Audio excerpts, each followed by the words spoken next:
Hi, this is Zoe Routh, the host of the Zoe Routh Leadership Podcast. If you're listening for the first time, well, hello to you. You might notice my accent is slightly funky, or not. I'm a Canadian living in Australia and have been down under for 20-something years, a good long time.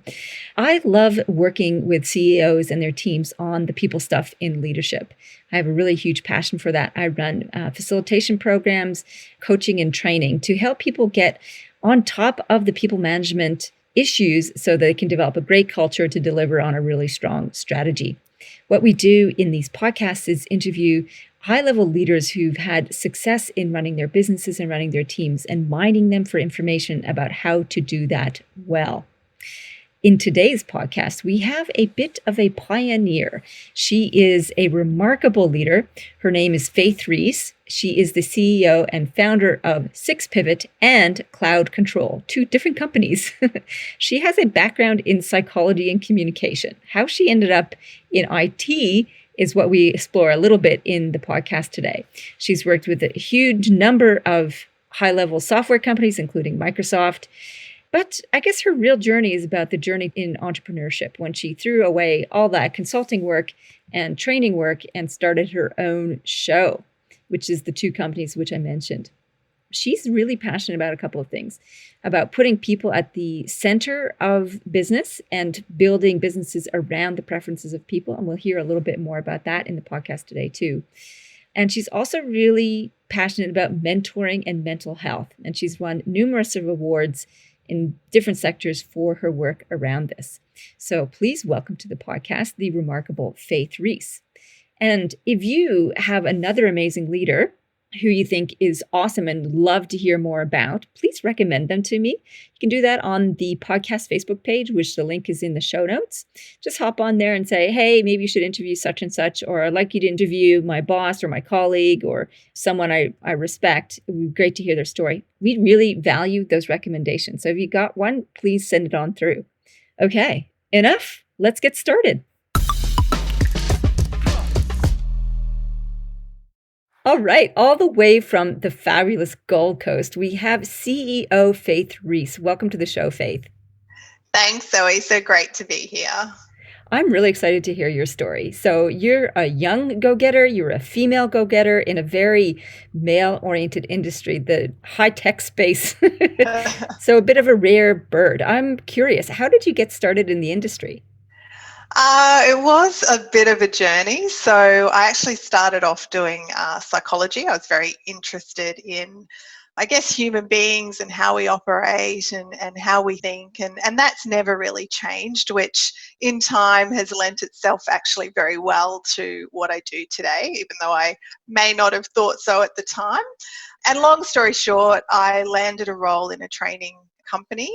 And that was kind of my foray, oddly, into tech. So we were training people back then in, Microsoft Word and teaching people, I guess, at the very start of all sorts of jobs needing to learn to use a computer. So, for example, we taught bus drivers in the very early days, and we'd get them to play solitaire just to teach them how to click on a mouse, basically.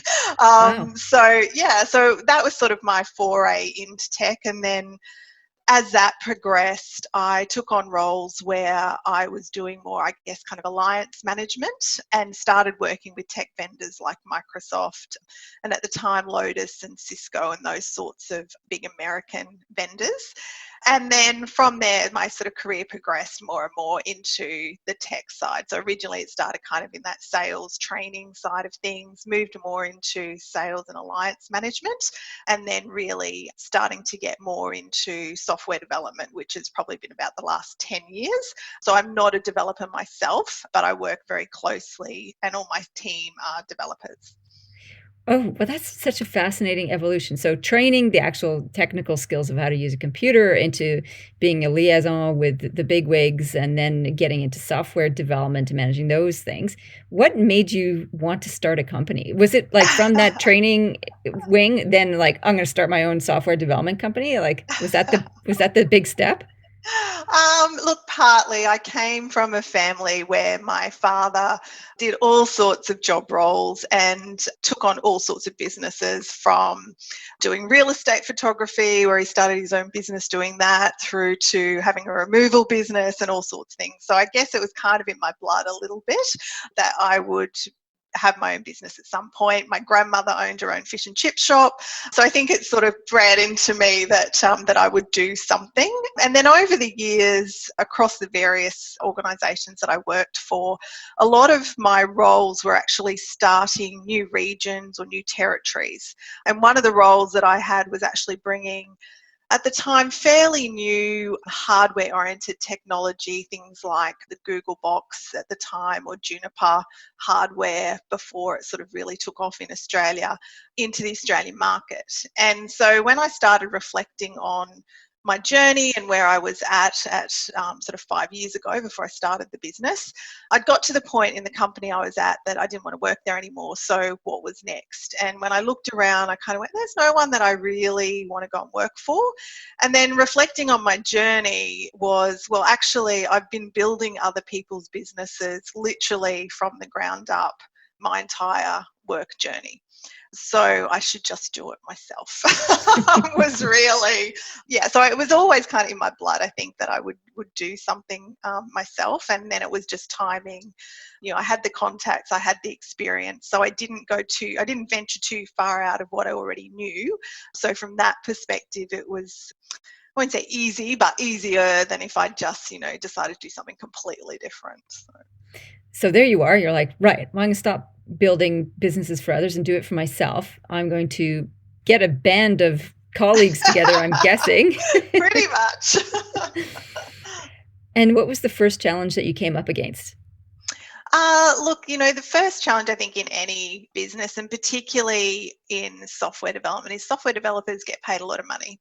And so finding really good ones that I could, hand on my heart, say, I can afford to pay you for the next 12 months as a startup, was a big thing for me. And I didn't want to get contractors. I'm very, for lots of reasons, I'm very opposed to having contractors in the business. So I wanted it to be a team that would grow and have the same values, the same interests in the sorts of technology and the type of technology that I wanted to build. So the biggest challenge at the start was really having that funding to get the people that I'd worked with in the past that are these amazing technologists. From that perspective, I ended up taking funding to start with. So I got an investor who, again, was somebody that I had worked with in the past, and he said, well, if you're going to do something, I believe that you'll be successful, so, where do I sign? So that was a relatively easy investment process. That then meant that I could go out and start to employ people full time without having to worry, was I going to be able to pay their paycheck next month? So I kind of made sure that I had a 12-month investment that I could afford to bring those people on without having to, I guess, fly by the seat of my pants, as most startups do. Yeah. Well, that really helps, knowing that you can at least get some bodies on the ground to do the actual work. And how big are you now, and how long have you been in business? So literally June, July is 5 years for the company. I actually have two businesses. One is a consulting application development company called SixPivot, and the other one is actually a global cloud management software product called Cloud Ctrl. Started them both pretty much at the same time, which I wouldn't recommend. And we're about 24 staff at the moment. Across the two of them? So the software product is quite small still at the moment, team-wise. So most of the team are in the consulting business, but we're sort of starting to grow both of them. This year, I brought on a general manager to take on the day-to-day of the consulting business, so I can really start to now focus more on the Cloud Ctrl product. Why did you decide to start two companies at once? Like, what was going on in your brain for that? Look, I think I encourage everyone to take opportunity. When you see an opportunity and you believe that you can build on that opportunity without too much risk. I'm actually quite risk adverse, which surprises a lot of people. So I'll only take on calculated risks, I guess. So with Cloud Ctrl, it was a product that I had started building at the time, I had a business partner as well, that we had started building it up at the previous company that we worked for. When we left, they did nothing with it. And so we approached them and said, are you actually going to take this to market? Are you going to continue to develop it? They said no. So we then bought the IP from them and continued to develop it and then launch it to market. And I guess because we'd invested already so much in it and we knew it very well and we felt there was the market potential. So, yeah. Well, it sounds savvy, if not a little crazy. So this podcast is about people stuff and leadership. And I'm curious, first of all, how you define leadership. I'm probably one of the most transparent people and leaders you'll find. And it's often a common feedback that I get from people that start with the company, just how transparent I am as a leader, but also that we are across the business. And the people that work for me, I've worked with most of them in previous lives, and again they've followed me into this startup journey, putting all their trust and faith in me, partly because of how transparent I am. And even through our COVID experience, we've been completely kimono open with the team around where we're at financially, how much runway we have, if the worst case happens, what would that be? So for me, leadership starts with being exceptionally transparent. And it's also around trust. And I think you need to, particularly with my company, we all work remote. So for us, COVID wasn't a massive shift in how we worked. And we spent a lot of time educating clients on being outcome focused rather than measuring the hours that we're there as consultants, which is quite a challenge, or was quite a challenge. So one thing COVID has done for us is remove some of that barrier that we've had trying to bring on clients. But that's also part of our leadership. So my belief is that people should be able to work where they work best. So if that's from home, if that's from a coffee shop, if that's from the beach, if that's from the client, wherever it is that they're going to be their most productive and get the best outcome is where they should have the flexibility to work from. So those sorts of philosophies is really what I founded the business on. Is I didn't want to go into an office every day. I'd had a job where I was working predominantly from home, but the staff were being made to go on site. And so when I started my business, I thought, there's no way I'm going back to an office. So why should I make my staff go into an office? So it is around that flexibility. And then from that, you have to have that inherent trust in every person that you bring on, and you just have to trust that they're going to do their job and that they're going to do it well, and that's why you've employed them in the first place. And I find my team, reward me 100-fold with that trust back as well. So for me, leadership is really all about transparency and trust first, and then the rest will come. It's a really big topic, actually, this whole trust. How do I trust my teams to get on with doing what they're doing? And I'm guessing there's seeds of that in your conversations with clients about it's not about the hours, it's about the outcomes. Yeah. Do you have an approach to accountability with your staff that is unique to remote working or not? Look, I always say software developers, I think, are the easiest people to tell if they're doing their job. So people always say, well, how do you know your team are producing outcomes? So one is that the right tooling. So my 3 things for remote working are transparency, trust, and tooling. So if you give people the right tools, that they can do their job remotely, but also that you have the right tools from a management perspective to know that they are able to do and manage their job. So with developers, they're constantly checking in code, and you're not, looking over their shoulder every minute, but you can see whether they're producing. And we use velocity charts and things like that with our clients as well, and we educate our clients on that process so they can quickly see whether our team are producing and whether they're not. What's a velocity chart? What is that, like a tech specific thing? Yeah, so we use agile software development, and in that part of that process is that we use something called user stories, and which are like requirements, and as the team build out those user stories in code, we chart what we call the velocity of the team. And so we do 1 to 2 week sprints, which is where they'll have defined work that they have to get done in that time. Now, of course, sometimes they'll achieve it and sometimes they won't. So that velocity chart starts to track how the team is going against those sprint items that have been put in and whether they're actually achieving the goal or not. And if they're not, then it becomes a conversation as to why not. So is it that we've under or overestimated the work? Is it that they're not being given the right tools, or is someone not responding in enough time to their request? So what is it that's meaning that they can't get through that volume of work? Or is it that they're not performing? And then, then that's another conversation as to why are we not getting the outcome? Why are you not performing?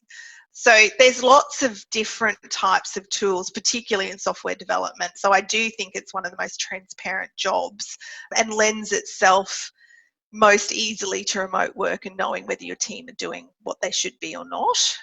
But also with our team, it is very much around not so much are they working 8 hours a day, but are they getting through that volume of work?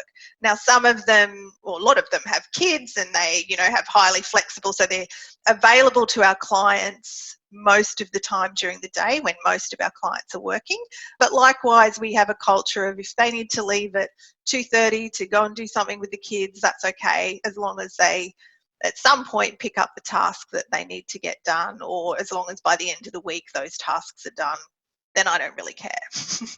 And my clients don't either. So, at the end of the day, the clients are like, well, if we're getting through the work, then that's right. Yeah, we don't care. They can do yoga and take their cat to the vet and do whatever, as long as they're hitting those milestones. Yeah. So it sounds a little like the velocity chart sounds a little bit like a high-tech task list with deadlines. More or less. Well, it makes sense, right? So I think any other industry could do similar.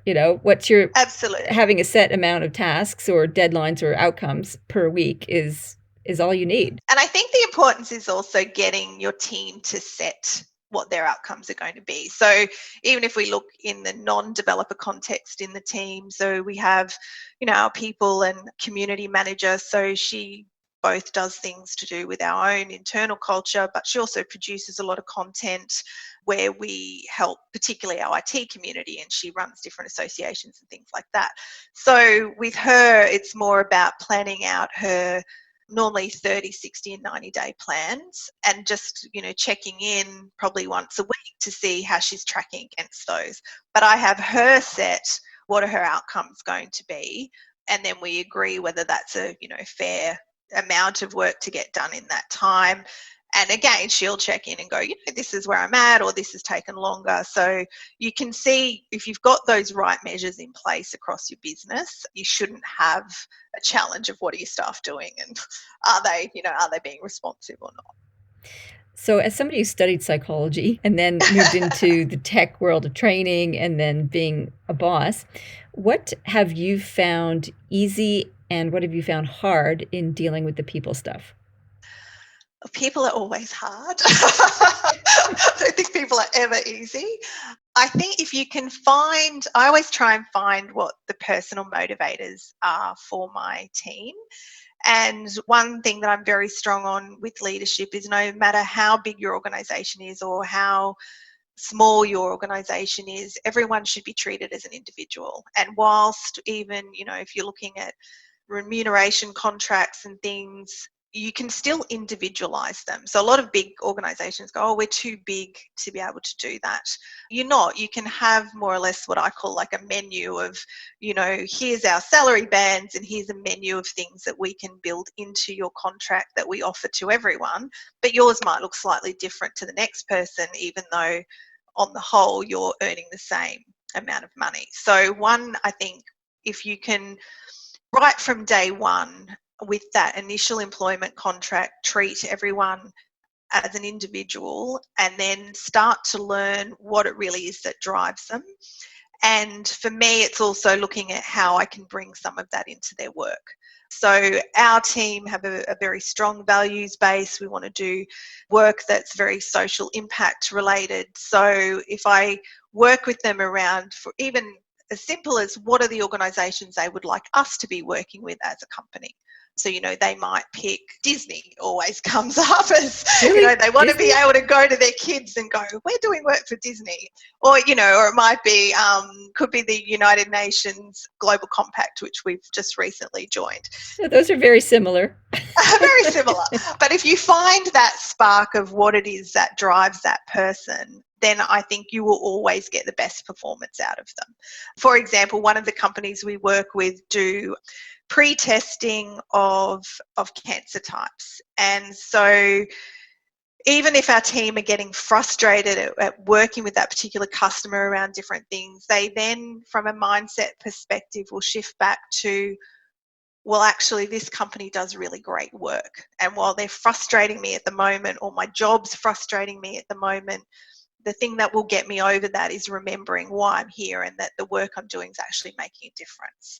So if you can find in each individual what it is, and everyone's different, it's not always a social impact cause either, then you will get the best performance out of your people. So that's one thing that I find really helps as a leader and dealing with people. If you can find the classic why did they do something, or what do they want to be doing, and how can you try and align what you do day to day with their overall personal goal, then you will get, a great team member that's going to work to their best ability because they're thinking beyond what they do as a day-to-day job.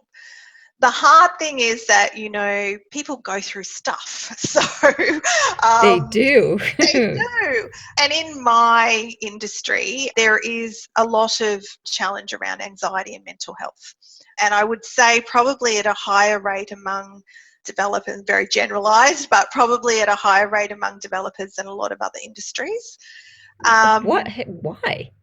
Because the sorts of people we employ there's a whole testing process, but they're literally some of the most expert minds in the world. And so you're asking them to perform, these very deep analytical tasks, but also with what we do, we're asking them to sit and have a business conversation around what the business is trying to achieve and how do I build software that is going to produce that business outcome or change something quite significantly. So not all developers work like that. A lot of developers, will sit behind their keyboard and code. They're not having those business outcome driven conversations. So you're almost asking, in my team, I'm asking them to be something that they're not naturally.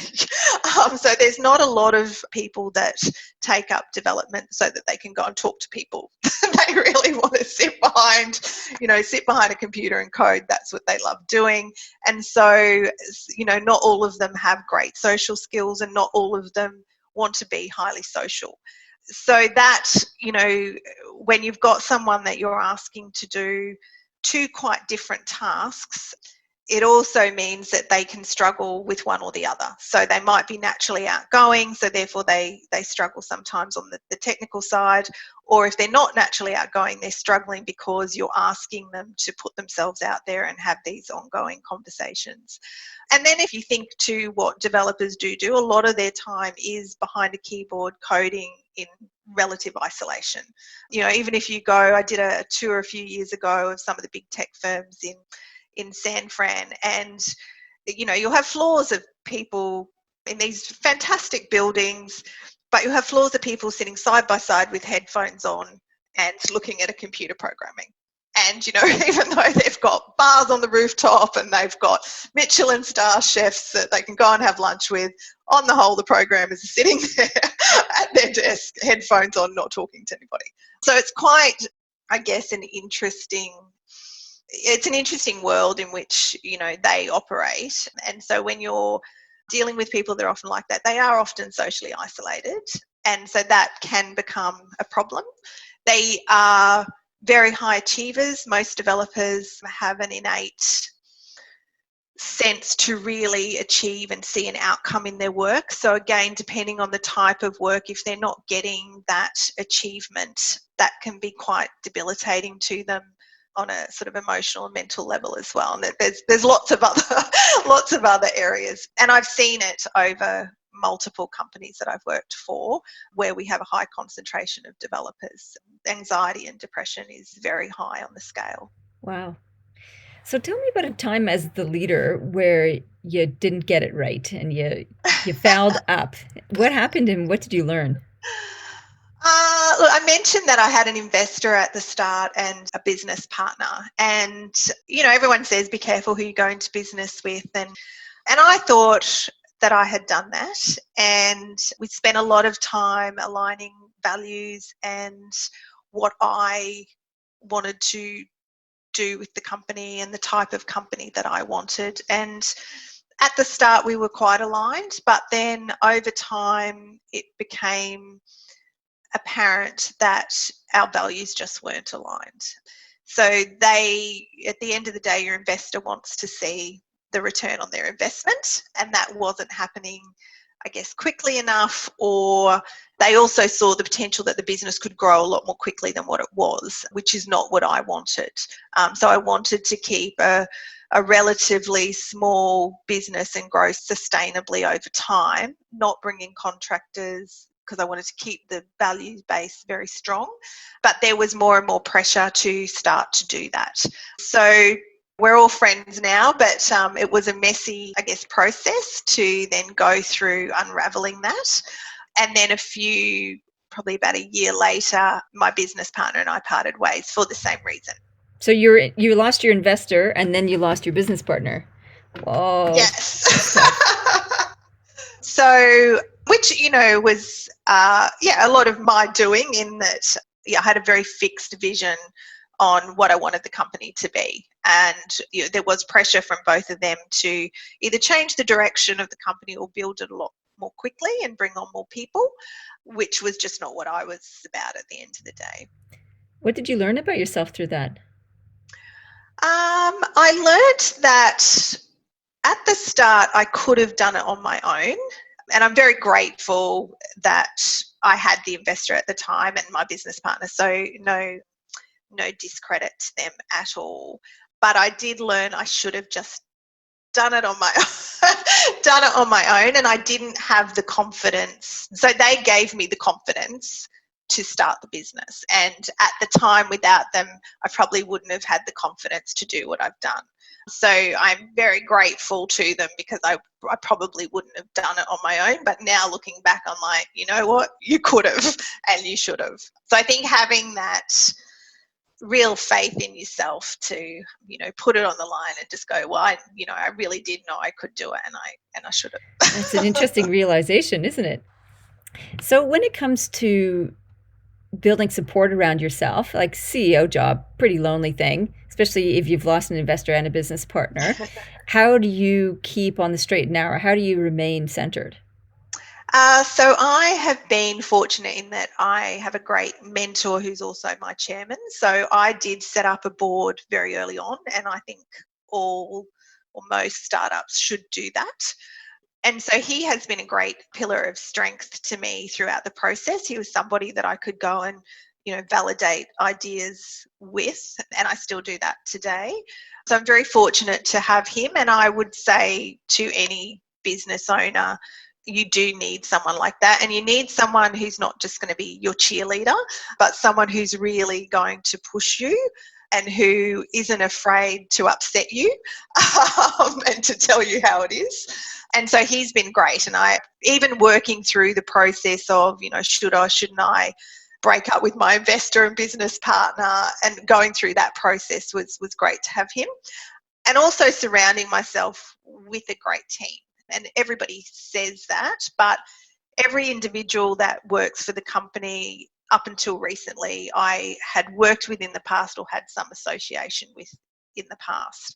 And so surrounding myself with people that I already had a huge amount of respect for and trusted inherently has really helped. And again, being very transparent with them, I've obviously had ups and downs as a leader.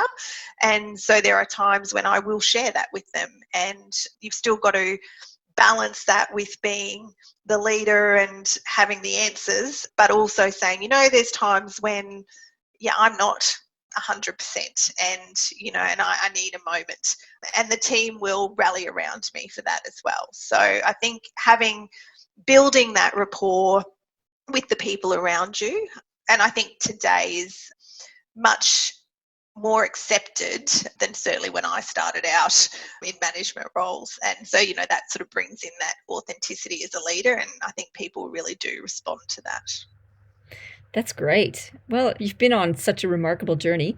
Are there resources, like it could be a podcast, a book, anything like that you turn to over and over again for guidance and insight? Yeah, look, I'm a big fan of getting as much information from all different sources. So I read a lot in the tech industry, but I also read a lot things like Thrive, and reading that podcast and regularly as well. There's certain leaders in the tech space that I follow. There's a group that was put together called SaaStar, which is very SaaStar? SaaStar, so SAASTR, and it's an American-run association, but they used to have an annual conference which was for effectively software as a service companies. But the great thing about them and the materials that they bring out, one, very business oriented, but then also it's stories of how those founders became the companies that they are. So they're learning. So everyone from big companies from Facebook through to companies we've never heard of before in the US, but really taking that human element on what did they do culturally, what worked, what didn't work. As some of those very big tech companies have been sold and the founders have gone on to do other things, it's quite interesting hearing the things that they've changed now to what they did back when they were working in their original startup and how they've done things differently. So I think hearing those kinds of stories are, one, inspiring, but also make you continually reflect on, or for me, on my own business and what I'm doing right and what I'm doing wrong and what I shouldn't shouldn't change for the future. In terms of the culture, what is something that you tried and worked, and what is something you tried and it flopped? Interestingly, with COVID, from a flopped perspective, video calling. So, everyone, we as a remote company rarely did video calls. Really? So we really, and then with COVID and also our new GM coming in because she hadn't worked in a remote organisation before, we started doing lots more video, to the point that we even started, Zoom drinks on a Friday. And I was like, my God, why are we even doing this? Like, it was like the thing you had to do because that's what everyone was doing with COVID to keep their teams connected. And I'm like, we didn't even do social drinks on a Friday. Like, I couldn't even get people to come out of the house to have a beer on a Friday socially. So why, during COVID have we gone to this video? So, and it lasted probably about 4 weeks, and then we've stopped it. So those sorts of things that I think, a lot are quite popular at the moment, with people saying, oh, you should, do these more team Zoom get-togethers and things like that. It really does depend on your team. And for us, that's just not who we were. The thing that works well for us, particularly as a remote team and culturally, is we use Slack, but it could be, any of those sorts of tools. And we have a channel for everything. And so we have a channel for our customers. We have a company status update channel, but we also have things like kids and animals, or random, or what made your week. And so we've got to know each other, I think, interestingly, probably a lot more than most people get to know their colleagues, because people will openly post, pictures of, oh, my kid did this weekend, and here's a photo, or, my daughter got an A+, on her maths test, and this is the great email that she sent me, or, here's my dog doing something crazy. So we've got to know the team quite intimately, and it's not something that's forced. It's not something that people have to participate in, but you notice over time as people come into the organisation, they start to interact more and more. So I think as a team, so we've got people in Brisbane, Melbourne and Adelaide. So I think as a team, we're actually exceptionally connected for a team that are not together very often, and probably know each other a lot better than what most teams that see each other each day do. I love that, because it's connection on people's preferences and on their terms. Yes, yeah. So it's not forced fun. Correct. And that is something we're very big on as well, is nothing is ever mandatory in the company. So if you want to participate, you participate. If you don't want to participate, you don't have to. But our levels of engagement are exceptionally high across the team. And it is also a great tool for me as a leader to see, even if it's just in their consulting channels about their customers, is that you can get a feeling bar as to, is someone doing okay or not? And so again, we'll tend to reach out on, a Slack message to say, hey, I've noticed you've been a bit quiet, or, you don't interact as much as you normally do. Are you okay? What's going on with you? So those sorts of things, I think as a leader, if you're in tune with it, can be great barometers for you as to how your team's really doing. And you can really notice that too. We use Slack as well. And if someone hasn't been around on Slack for a day, it's like, what's going on? We're a remote team too. And it's like, that's our way of keeping each other up to date about what's happening. So yeah, it's very easy to pick up on that. Wonderful. So last question, what is the best piece of advice someone's given you? Interestingly, it's my mentor that I said, who's also my chairman. We often talk about women in leadership and my style of leadership, which is a bit different because I am so radically transparent, I have been told. But the one thing he said to me when we're dealing, like I'm obviously dealing with other founders and CEOs of both large organisations and government, etc., and I'm often still the only female in the room. And the one thing he's always said to me is just continue to be you. And that's really stuck with me. So there's been times when, particularly when I was younger and I was first getting into management, where I thought I had to act a certain way, or I shouldn't be as transparent, or I shouldn't share my feelings unnecessarily and certain behaviours. But he's actually, said to me a number of times, it's refreshing to see a female leader still being very much who they are. And, I guess not trying to cover things up or not trying to, mirror the other people in the room. So that's something that's really stuck with me. And yeah, there are times when I'm like, oh, I should be, maybe I should be a certain way, or I should change some of my behaviours. And then I continue to go back to that conversation and go, you know what, I'm doing okay. I'll just stay me. That's good. That's awesome. Well, it sounds like you've had quite a remarkable journey from the forays of psychology through to running your own, well, 2 separate companies in a virtual environment in a very specialized field. Congratulations on everything that you've accomplished and for pioneering such a wonderful business and being a light for other young female leaders in particular, and for leaders more broadly, for how you lead a company that's very specific and you cater to the needs and desires of your team. I think that's a wonderful leadership lesson for all of us. Faith, thank you so much for coming on the show. I really appreciate it. It was great to chat with you. Thanks, Zoe. I've really enjoyed it. What an amazing story. I love Faith's insights and the courage and gumption that she had to start a really difficult business. You have a lot of promises to make to young software developers to come on board and convince them that you're going to have the money to pay them. I think that first challenge is quite scary. And you really need to back yourself. And I love that was one of Faith's really important lessons she learned along the way about how to deal with people's stuff and how to go about being a leader. I think that was awesome. I guess the other thing I took away from Faith's story is really building a company and a team based on, first of all, your values and what's important to you, and matching that with what's important to your staff, and building a culture that is based on the values and behavior preferences and work preferences of that particular team. You don't need to conform to what everybody else is doing. You need to find the thing that the people that you work with value too. And so they've created a very unique culture with its own unique habits and systems that works for them and builds engagement. So there is no single recipe for externals, but the process of finding what matters most to people is what we can take away from this amazing interview. And if you have somebody else that you'd like to recommend to interview on the podcast, we'd love to hear about them.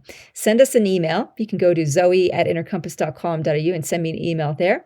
Or you can click on the link in the show notes. That will take you to the Facebook page. You can send us a message and introduce us to somebody you think would be well worthy of being on the podcast. In the meantime, live well, lead well.